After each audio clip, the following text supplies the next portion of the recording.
आदिगुरु श्री शंकराचार्यांच्या संन्यासाविषयी आपण चर्चा करत होतो. शंकराचार्य तर संन्यासाला गेले, पण जाताना त्यांच्याबरोबर त्यांचा एक मित्र होता, जो त्यांच्या त्या घरात जी पाठशाळा चालायची त्या पाठशाळेमध्ये शिकलेला होता. त्याचं नाव विष्णू होतं. हे दोघं जण तिथनं निघाले. पण आता संन्यास तर घ्यायचा आहे, पण जायचं कुठं हा मोठा प्रश्न होता. परंतु त्यांनी विचार केला की माझे जे गोत्र आहे ते अगस्ती आहे आणि अगस्ती ऋषींची तपोभूमी म्हणजे ओंकारेश्वर, आजचं जे आपण म्हणतो चौथं ज्योतिर्लिंग, ते चौथं ज्योतिर्लिंग जे ओंकारेश्वर नर्मदेच्या किनारी, अशा ठिकाणी त्यांनी जायचं ठरवलं.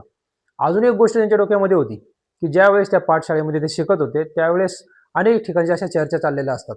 त्यावेळेस त्यांच्या कानावर एक चर्चा आली होती की गोविंदपादाचार्य नावाचे एक आचार्य आहेत आणि ते खूप हुशार आहेत.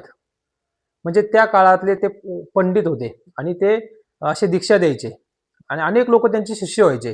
त्यावेळेस त्यांनी ठरवलं की आपल्याला जर दीक्षा घ्यायचीच असेल आणि शिष्यत्व पत्करायचंच असेल तर गोविंदपादाचार्यांचं पत्करायचं. तर त्या गोविंदपादाचार्यांना शोधत शोधत ते ओंकारेश्वरला आले. ओंकारेश्वरला आल्यानंतर त्यांनी गोविंदपादाचार्य, दुसरी एक गोष्ट अशी असते, ज्यावेळेस एखाद्या शिष्याला ओढ लागते ना की मला त्या आचार्यांना भेटायचे आणि त्यांच्याकडनं दीक्षा घ्यायची आणि त्यांना मला गुरु मानायचंय, त्याच वेळेस त्या गुरूंनाही ओढ लागलेली असते की असा कोणतरी शिष्य आहे जो माझ्या ओढीने माझ्याकडे येतोय आणि मला आंतरिक इच्छा आहे की मला त्याला काहीतरी शिकवायचंय. अशा प्रकारे त्या गुरु आणि शिष्यांचं मिलन होतं आणि तिथं गोविंदपादाचार्य त्यांना दीक्षा देतात नर्मदेच्या किनारी.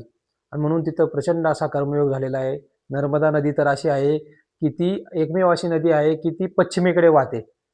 अशा नर्मदेच्या किनारी त्या शंकराचार्यांनी दीक्षा घेतली आणि तिथून आपलं कार्य चालू केले. आणि जे नर्मदा अष्टकम जे आपण म्हणतो ते सुद्धा शंकराचार्यांनीच रचलेलं आहे. जय श्रीकृष्ण.